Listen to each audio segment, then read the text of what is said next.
네. 오늘 우리가 하는 강의는 전산세무 2급 강의가 되겠습니다. 이 강의를 하는 데 있어서 안내 드릴 거는요. 기본적으로 여러분들께서 전산회계 1급의 그 지식이 있다라는 가정하에 이 강의를 들으신다면 이제 추가되는 문제들, 즉 문제 3번과 문제 5번 그 부분에 대해서 확실한 대비가 될 거라고 생각을 합니다. 우선 교재를 보시면 아시겠지만 시험에 나왔던 기출문제들을 제가 일단 다 편집을 다시 한 거고, 그 다음에 각각 필요한 이론 내용이 있다면 그 이론 내용들을 추가한 것들이기 때문에 그런 것들을 바탕으로 해서 여러분들이 좀 봐주시기 바랍니다. 자, 그래서 이제 먼저 첫 번째로 준비물은 무엇이냐 하면 끝장에게 카페에 가셔서 65회부터 80회까지의 전산세무 2급 기출문제들을 다운로드 받으시면 됩니다. 가입을 하셔야 되고, 끝장에게 카페에 기출문제 자료실에 보시면 65회부터 80회까지의 자료들을 올려놨습니다. 그리고 이제 이거를 다 올리신 분들은 추가적으로 하셔야 되는 작업은 이제 오늘 할 분량에 대해서는 제가 가장 최근에 있었던 시험인 80회 전산세무 80회 시험을 가지고 데이터를 가지고 우리가 진행을 할 겁니다. 설치하겠습니다.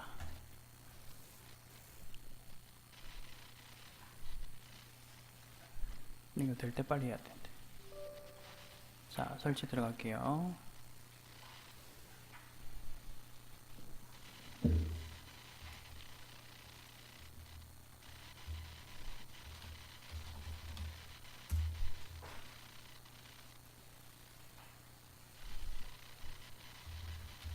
자, 이렇게 감독관 번호와 번호를 확인하신 다음에 프로그램을 실행하겠습니다. 자, 기본적으로 프로그램 실행했고요. 그 다음에 이 프로그램을 가지고 이야기를 합니다. 오늘 할 부분은요. 자, 오늘 할 부분은 프로그램은 세무 2급부터 탭이 3가지가 됩니다. 이렇게 전산회계 1급에서는 부가가치 탭까지는 나와요. 근데 이제 여러분이 세무 2급을 하죠. 그러니까 원천징수 탭까지 생겼어요. 그리고 부가가치 탭도 1급에서는 요 정도 칸만 있었을 거예요. 근데 이제 전산세무 2급이 되면서 부속 명세서들이 이렇게 많이 생겼죠. 그러니까 요 내용들을 우리가 하나씩 할 건데 뭐 모든 메뉴가 시험에 나오진 않아요. 그러니까 우리는 시험에 나왔던 메뉴들을 바탕으로 공부를 할 거예요. 그래서 여기 보시면 부가가치세 신고서가 한 회도 빠지지 않고 나왔다는 거. 그래서 오늘은 부가가치세 신고서 위주로 일단 모든 문제 거의 한 몇 회분, 한 10회분 정도는 풀 거예요. 그거 푸시면 바로 감이 올 거예요. 시험이 어떻게 나오는지, 실무에서 어떻게 하는지는 가서 배우시면 되고, 우리는 이제 시험이 어떻게 나오는지를 아는 게 중요합니다. 그래서 오늘은 요 부분 위주로 해서 하나씩 진행을 할 겁니다. 자, 이제 책 한 페이지를 넘기시면 부가가치세 신고서가 생긴 모양이 나오는데, 자, 여러분들 부가가치 탭으로 가시면 여기 부가가치세 신고서라는 게 있을 거예요. 그래서 우선 이걸 띄우겠습니다. 부가가치세 신고서는 지금 화면에 나온 것처럼 이렇게 생겼죠. 이게 이제 부가가치세 신고서인데, 자, 부가가치세 신고서를 제가 이야기를 하기 전에 우리가 기본적으로 정리해야 되는 용어가 몇 개 있거든요. 그래서 그걸 먼저 정리를 하겠습니다.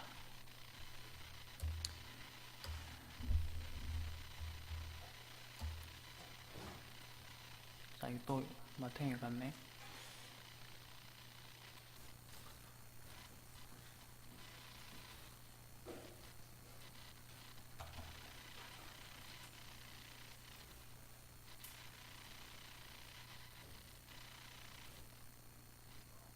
메모장을 새로 띄울게요.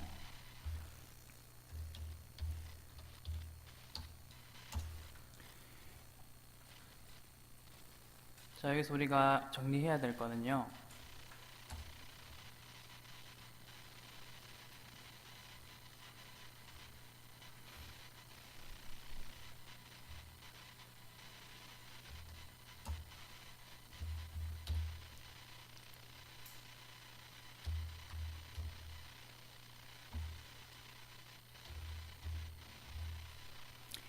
용어를 좀 정리를 할 거예요. 보통 우리는 1년을 이렇게 1월 1일부터 12월 말까지로 봅니다. 근데 부가가치세는요, 물건을 사고 파는 거래가 많거든요. 그러다 보니까 너무나 빈번해요. 소득세나 법인세는 1년에 한 번만 신고하고 납부하면 딱 되거든요. 근데 부가가치세는 워낙 많이 팔고 자주 사오잖아요. 그래서 1년에 한 번 하기에는 뭐 일이 몰린다는 거죠. 그렇기 때문에 국세청에서 어떻게 하냐면 전체적으로 먼저 1기, 2기라고 해서 1년을 두 개로 쪼갭니다. 그래서 1월 1일부터 6월 30일까지를 제1기, 그리고 이제 7월 1일이 될 거예요. 7월 1일부터 12월 말까지를 제2기라고 불러요. 그래서 이걸 정리해보면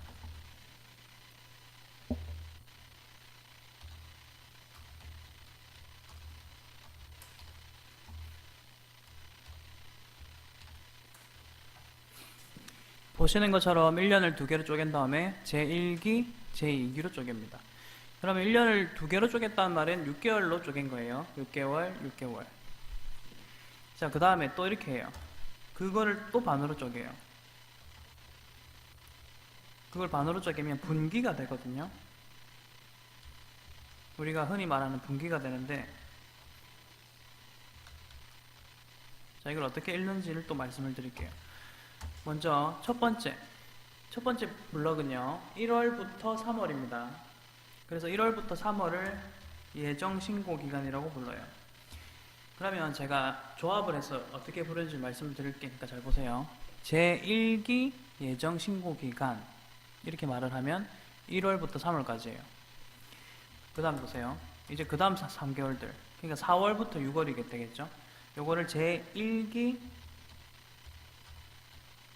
확정 신고 기간이라고 불러요. 확정 신고 기간.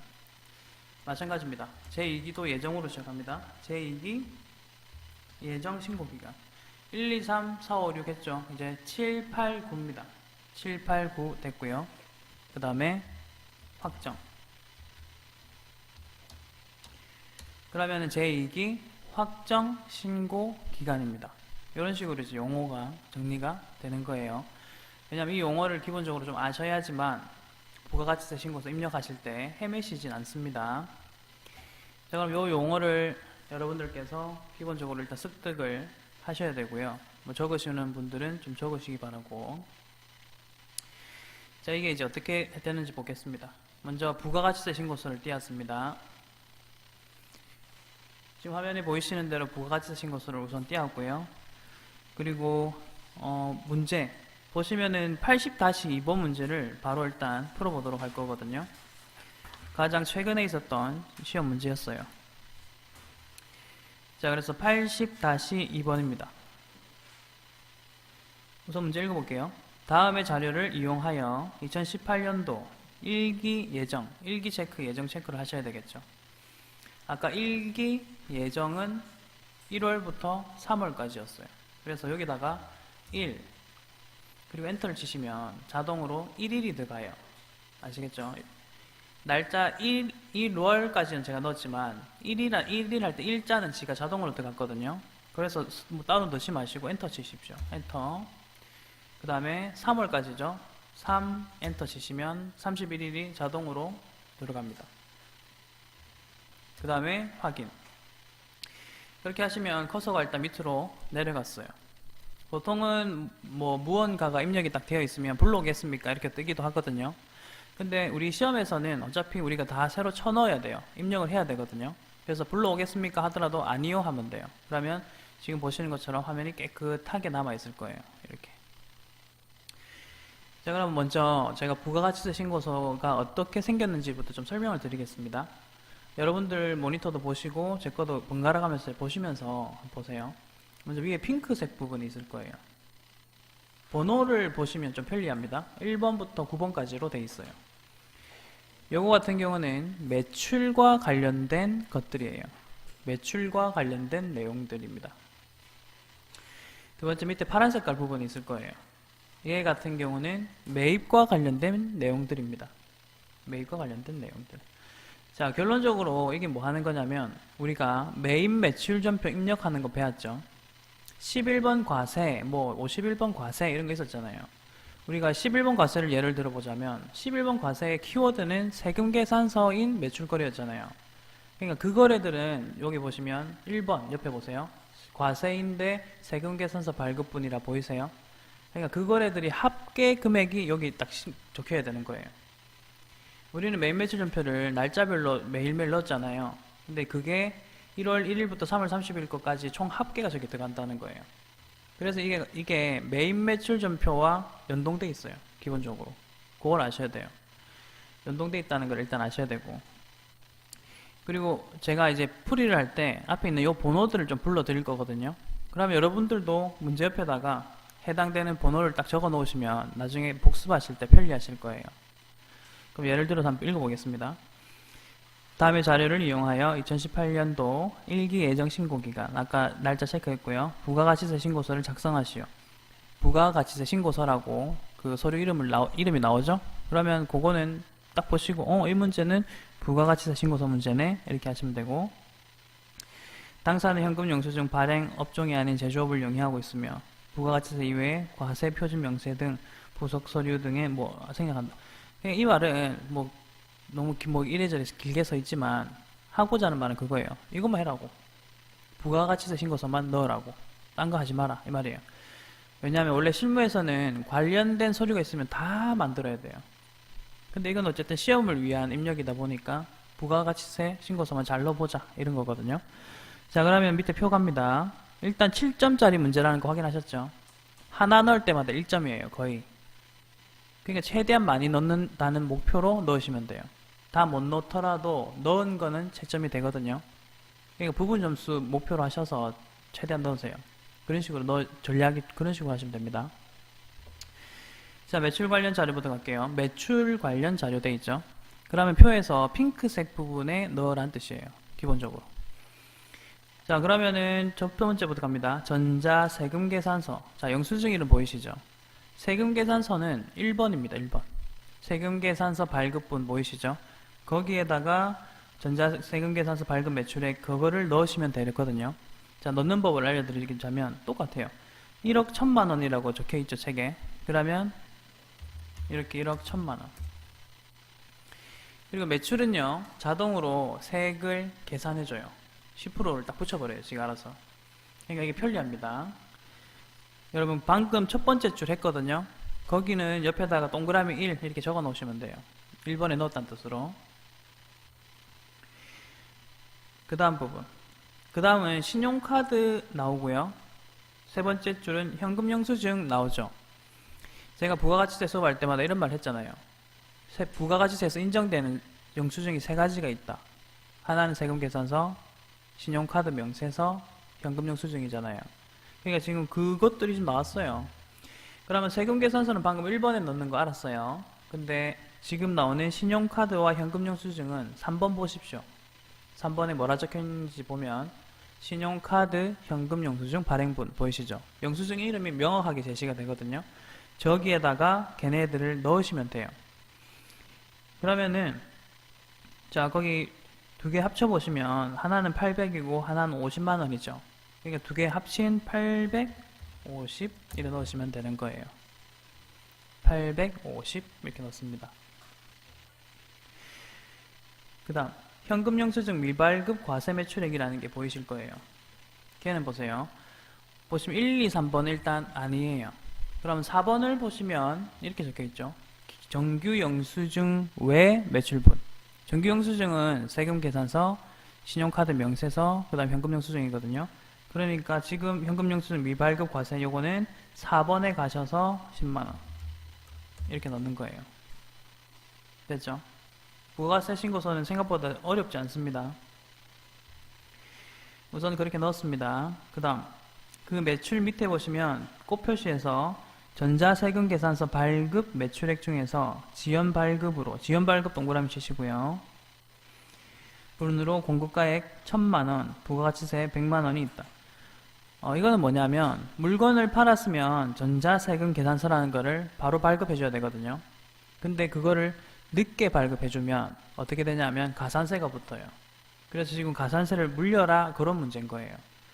근데 이 가산세와 관련해서는 여러분 바로 앞페이지 3페이지입니까? 지금 보시는 문제 앞페이지 보면 가산세 관련해서 제가 정리해 놓은 거 있죠. 이런 식으로 가산세 등 내용 정리라고 돼 있잖아요.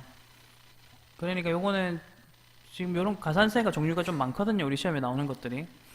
요것들을 뭐 문제 나올 때마다 제가 같이 정리할 거예요. 지금 나온 거는 그냥 지연 발급이라는 거예요. 그래서 얘는 뭐 60번 가서 넣는다 이 정도 수준으로 아시면 되는데, 가산세는 조금 이따가 할게요. 가산세부터 하지 말고 매출 입력하는 거 연습을 좀 해보고 매입 입력하는 거 연습해보고 그 다음에 이제 가산세를 하시는 게 나아요. 자, 그러면 매입가 하겠습니다. 매입 부분 보시면요, 세금 계산서 수령한 원재료 구입액 보이시죠? 그 다음 두 번째도 보세요. 세금 계산서 수령한 사무실 인테리어. 세 번째 보세요. 세금 계산서 수령한 공장에서 사용할 트럭. 세 가지 다 세금 계산서라고 적혀 있죠. 일단 체크하세요. 세금 계산서에다가. 그런 다음에 프로그램 요 10번 한번 보시면, 10번은 카테고리가 매입이면서 세금 계산서 수취했으면서 일반 매입이 있고요. 그 다음 11번 보세요. 11번 카테고리는 매입이면서 세금 계산서 수취했으면서 고정자산 돼 있죠. 이거를 좀 구분해서 넣어 주셔야 돼요. 그럼 어떻게 구분하는지 말씀드릴게요. 우선은 고정자산은요, 여러분이 흔히 아시는 그냥 유형자산하고 거의 비슷해요. 그러니까 유형자산을 고정자산이라고 하는구나, 이 정도로 생각하셔도 큰 무리는 없어요. 그럼 그 관점으로 해서 일단 보자면, 첫 번째 세금 계산서 수령한 원재료 구입액, 걔는요 10번이에요. 그냥 일반 매입이고 3천만원. 자, 근데 매입은 특징이 하나 있어요. 세액이 자동으로 안 들어가요. 그러니까 내가 넣어줘야 돼요. 3천에 10%면 300만원 이런 식으로 좀 넣어주셔야 돼요. 그 다음 나오는 게 고정자산이죠. 보시면 세금 계산서 수령한 사무실 인테리어 옆에 가로로 고정자산. 그 다음 세 번째 트럭은 딱 보고 아 이거 유형자산이네, 그러면 고정자산이야, 이렇게 판단하셔야 돼요. 결론, 그러면 인테리어랑 트럭 두 개 합치면 3천만원이 되거든요. 걔네들은 다 11번으로 넣어주셔야 됩니다. 세액도 넣어주세요. 일단 여기까지 아시겠어요? 지금 아직은 베이직합니다. 크게 뭐 어려운 건 없어요. 우리가 단순 입력하고 있거든요, 거의. 자, 그 다음 볼까? 법인 신용카드 매입세액 공제 가능액, 현금 영수증 매입세액 공제 가능액. 이게 매출이랑 비슷한 거예요. 아까 매출할 때도 신용카드 분, 현금 영수증 분 따로 넣었던 거 기억나시죠? 매입도 보시면 있어요. 근데 매출처럼 아예 이름이 없어요. 아까 매출은 여기 3번에서 신용카드, 현금 영수증 이렇게 이야기를 해줬었거든요. 근데 매입은 딱 보면 그런 말이 안 보여요. 어디냐면 14번입니다. 일단 이 14번을 눌러보시면, 자, 오른쪽 밑에 이 40번이 활성화가 되거든요. 그러니까 이 14번 클릭하시면 이 40번이 활성화가 되게끔 돼 있어요. 이게 둘이 연관관계거든요. 그럼 여기에다가 우리는 입력을 하시면 돼요. 근데 보시다시피 신용카드 매출 수령 금액 합계표라고만 되어 있죠. 요거 현금 영수증도 포함된다는 뜻이에요. 그냥 이 안에다가 현금 영수증과 관련된 것까지 다 넣으시면 되는 거예요. 자, 그러면 금액 두 개가 하나는 550, 하나는 또 100만 원이었어요. 총 650만 원이죠.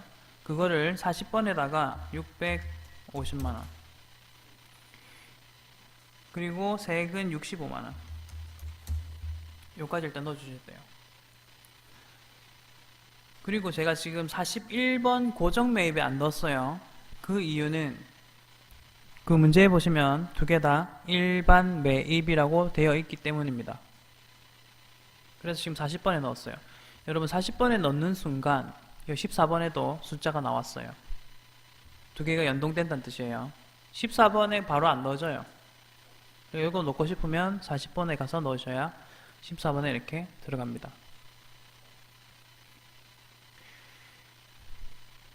자, 그래서 부가세 신고서는요, 제가 항상 하는 말이 있는데 가산세 입력 잘 못해도 돼요. 지금 나왔던 매출과 매입만 충분히 넣으셔도 최소 5점이 획득이 돼요. 7점이나 8점짜리지만 됐어요? 그렇게 넣어주셔도 상관 전혀 없어요. 요거 일단 하시고 그 다음에 부수적인 가산세 부분을 할 건데요. 아까 가산세가 지연 발급분으로 어쩌고 저쩌고 했죠. 자, 이 오른쪽 화면 있죠. 요거 요 부분은 제가 왼쪽에 어디를 클릭하면 이런 식으로 바뀌어요. 여러분도 한번 이런데 딱 클릭을 한번 해보시면 화면이 바뀌는 거를 확인할 수가 있어요. 그러니까 화면이 총 3가지 정도가 돼요. 3가지 정도로 나눠져 있어요. 위에 거의 윗부분을 클릭하면 지금 아까 전에 이런 식으로 예정 누락분 그 밖에 나왔죠? 근데 좀 밑에 부분 클릭해보면 뭐 이런 식으로 또 그 밖에 경감 뭐 이런 게 나오고 또 밑에 내보면 가산세가 나오거든요. 그러니까 가산세를 넣고 싶으시면 요게 안 그래도 여기 25번 있죠? 25번 자체가 가산세 계예요.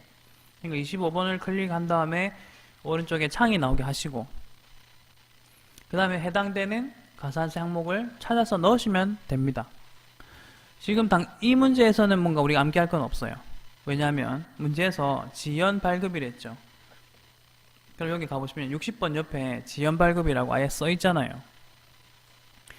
자, 그러면은 60번을 이제 입력을 해보겠습니다. 어떻게 입력하냐면 요 옆에 가운데 보시면 숫자들이 막 적혀 있죠. 그리고 밑에 가운데 쪽 보면 뒤쪽이라고 적혀 있는 칸도 있죠. 뒤쪽이라고 적혀 있는 칸도 있고 다시 숫자가 적혀 있고 뒤쪽이라 적혀 있는 칸도 있죠. 요걸 제가 결론부터 좀 말씀을 드리자면 숫자가 적혀 있을 때는요, 요 왼쪽에다가 공급가액을 넣으시면 되고요. 그 다음에 뒤쪽이라 적혀 있는 애들 있죠. 얘네들은 왼쪽에다가 보통 세액을 넣어요. 세액. 다시 가운데 숫자가 적혀 있는 애들은 요 왼쪽 편에다가 공급가액을 넣으십시오. 근데 이제 뒤쪽이라고 적혀 있는 애들은 세액을 넣어야 돼요. 이건 이제 문제 풀다 보면 좀 이해가 되실 거거든요. 자, 그럼 지연 발급. 지금 지연 발급이거든요. 요거 숫자가 적혀 있죠. 그러면 그거에 해당되는 공급가액인 1000만원 넣겠습니다. 요렇게 요래 넣으면 끝이에요.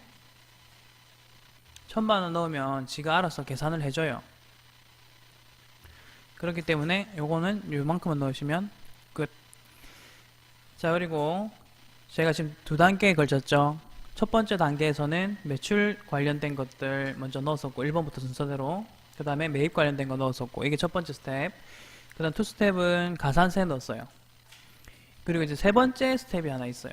이게 요거는 요새 근데 답안 공개된 거 보면 넣어도 되고 안 넣어도 되고 계속 이런 말을 하기 때문에 저는 굳이 뭐 안 넣어도 상관없겠다 싶긴 한데, 뭐가 있냐면 보시다시피 3번에 신용카드 매출 보이시죠? 그러니까 이 신용카드 매출에 850만원이 지금 들어가 있는 상태잖아요. 이 850만원을 요 밑에 보시면 19번에도 그대로 850만원 이렇게 넣는 칸이 있어요. 이거는 그냥 기계적으로 따라가는 거예요. 3번에 넣었으면 19번에도 넣어라. 그러니까 신용카드와 관련돼서 발행공제라는 혜택이 있거든요. 그 혜택을 받겠다라는 뜻인데, 답안 공개된 거 보면 그냥 뭐 법인은 못 받는다 그런 혜택, 그러니까 넣든 말든 상관없다 이래 되거든요. 그러니까 그거는 넣으셔도 되고 안 넣으셔도 되고, 요새는 그런 식으로 이야기를 하고 있어요. 채점할 때도 채점을 안 해요. 나중에 기출문제 볼 기회 있으시면 그래 적혀 있는 게 확인됩니다. 자, 부가세 신고서는 이 정도까지 넣었죠. 이제 마지막에 꼭 하셔야 될 거, 저장 눌러주셔야 돼요. 저장을 눌러주셔야 이 데이터가 저장이 되는 거예요. 됐죠? 80회 했습니다. 자, 그 다음 넘어갈게요.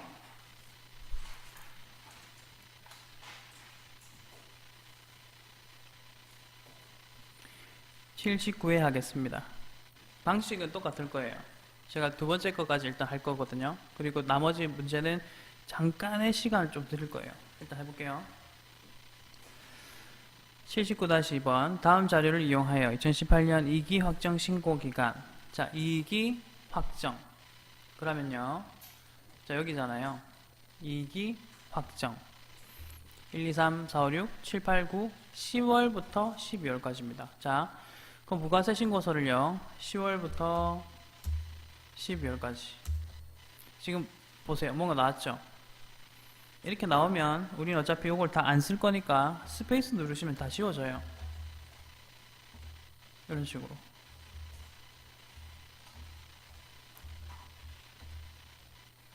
보통 이렇게 지우고 입력하는 경우가 많아요. 자, 단 주어진 자료 외에는 고려하지 말 것. 그러니까 기존에 입력되어 있던 거 쓰지 말란 뜻이에요. 책에 있는 그것만 쓰라는 뜻이에요. 자, 양가로 1번부터 할게요. 매출 처별. 그럼 이게 매출이란 뜻이고요.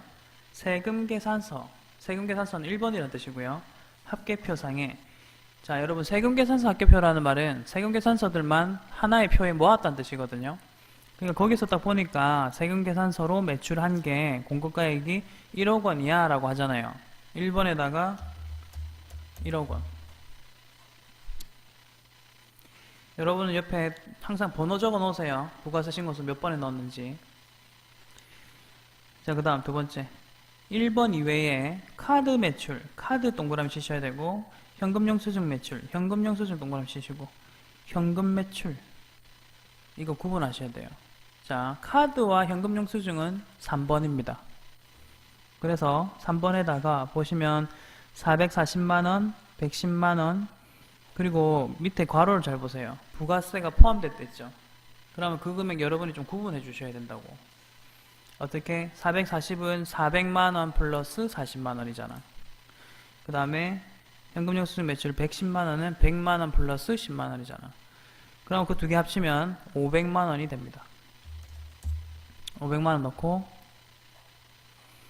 그 다음 현금 매출 있죠? 걔는 4번에 가서 지원자 들어가야 돼요. 44만원이란 말은 40만원 플러스 4만원. 그러니까 입력은 40만원. 일단 여기까지 넣어주셔야 됩니다. 됐죠?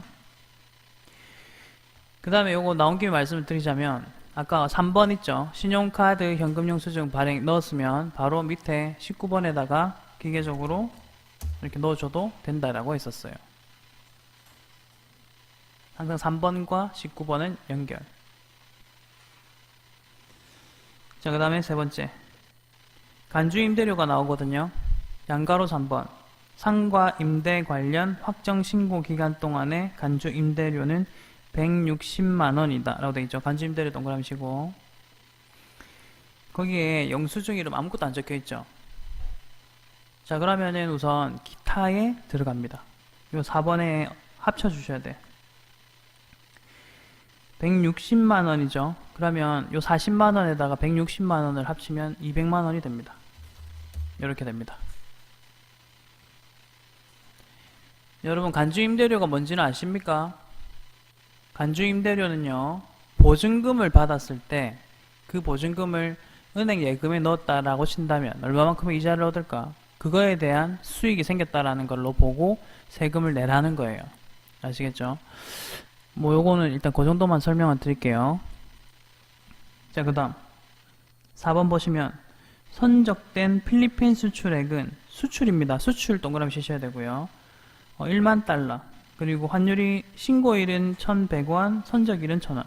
지금은 우선 이렇게 기억하세요. 환율은 선적일 기준이다. 그것만 해도 거의 한 80% 맞고 들어가요.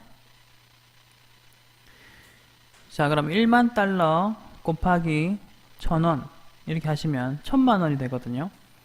자, 걔는요, 일단은요, 5번과 6번이 영세거든요. 수출은 영세입니다. 수출은 영세예요. 근데 문제 어디에도 영세율 혹은 세금계산서란 말이 없거든요. 그렇기 때문에 6번이 수출은 6번입니다. 6번. 거기다가 1,000만원. 보시다시피 영세율이니까 오른쪽에 세금 안 붙었어요. 그것도 한번 확인하세요. 전혀 세금 안 붙었습니다. 자, 그 다음 5번. 양가로 5번 합니다. 대손세공제를 적용받았던 외상매출금 154-0002 공급대가 회수되었다. 대손세공제 잠깐 설명드릴게요.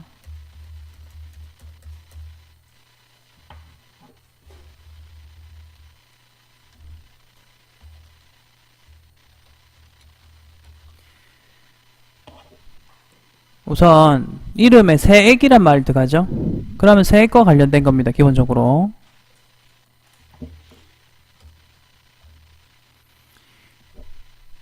먼저 대손세액 공제가 생기기 전에 이런 사건이 있었을 거예요. 물건을 매출할 거예요. 매출. 근데 외상으로 매출할 거예요.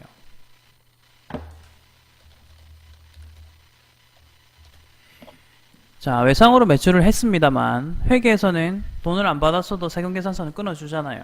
그래서 그때 당시에 세금계산서가 끊어졌고 나는 그 돈에 대한 세액을 납부해야 될 의무가 생겼겠죠.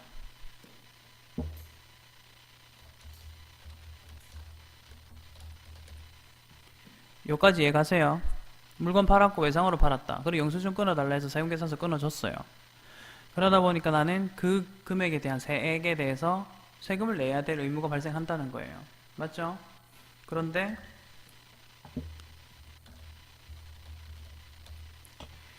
대손이 발생한 거예요.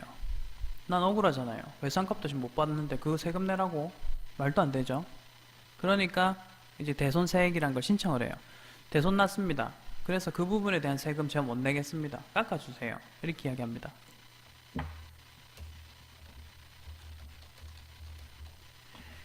자, 그래서 대손세액 공제라는 것을 해줍니다.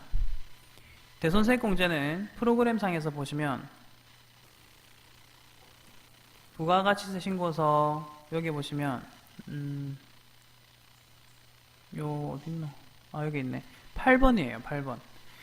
근데 이 8번 메뉴 이름을 잘 보세요. 대손세액 가감이죠. 가는 더한다는 뜻이고 감은 뺀다는 뜻이에요. 그리고 보세요. 대손세액 공제라는 말은 감이에요. 감. 내 세금 이거 못 내겠어요. 깎아주세요 라고 하잖아요. 그러니까 보통 앞에 마이너스 얼마 얼마 얼마 이런 식으로 금액을 적어요.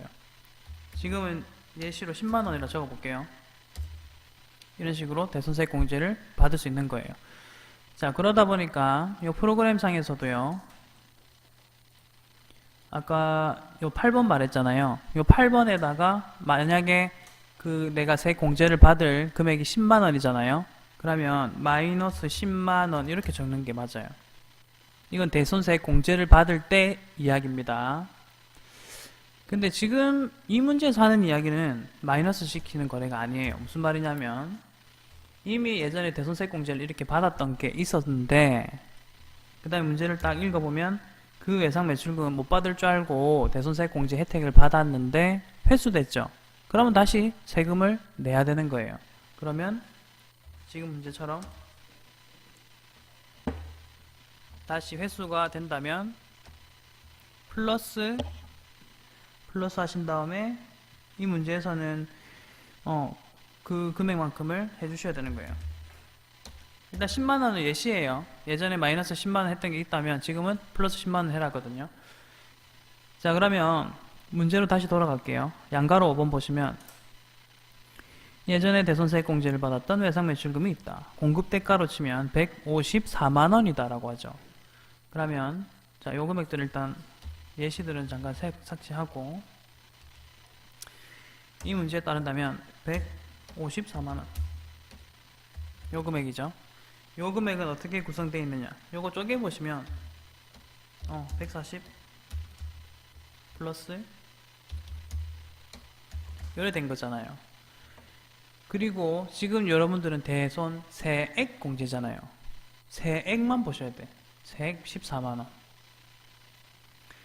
그러니까 이 세액 14만원 예전에 마이너스 혜택을 받았거든요. 대손세액 공제를 받을 때. 근데 그거 회수했다며. 그러면 다시 토해내. 이 세금 내야지 그러면. 이렇게 되는 거거든요. 자, 이제 결론입니다. 부가세 신고서 가셔서 여기 8번에 가셔서 14만원이라 넣으시면 돼요. 이러면 올해 나는요 14만원만큼의 세금을 좀 더 내게 됐어요. 저번에는 마이너스 감면받았지만 지금은 내는 거죠. 이 문제에서는. 자, 그 다음 6번 문제부터는 매입처별 세금계산서를 하죠. 이거는 세금계산서를 받은 매입거래들이에요. 그래서 거기에 또 일반 매입분도 있죠. 일반 매입분은 공급가액 7천만원이다 라고 되어 있죠. 자, 얘는 이제 뭐 할 거예요. 10번 가셔서 7천만원 넣으시고요. 세액도 넣어주세요. 700만원.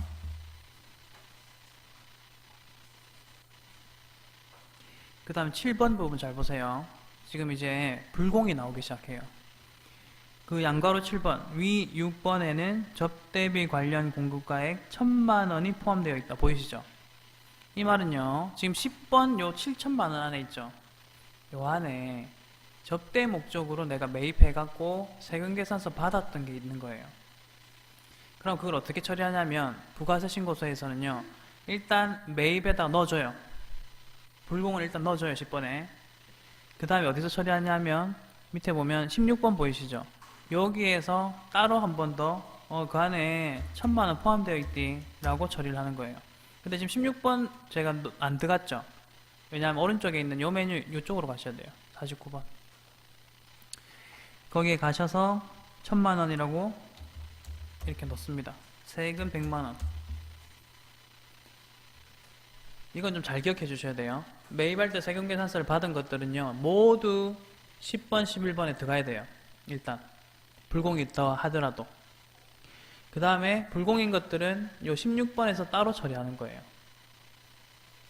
됐죠? 자, 이제 마지막 8번입니다. 예정신고 미환급 세액 50만 원이 있다 돼 있죠? 걔는 쉬워요. 그냥 21번 보세요. 뭐라 써 있는지. 예정신고 미환급 세액 적혀 있죠? 그래서 50만 원이라고 적습니다. 자, 이것도 이제 저장, 확인. 이제 잠깐 쉬었다 할게요. 10분 쉬었다가 7시에 하겠습니다.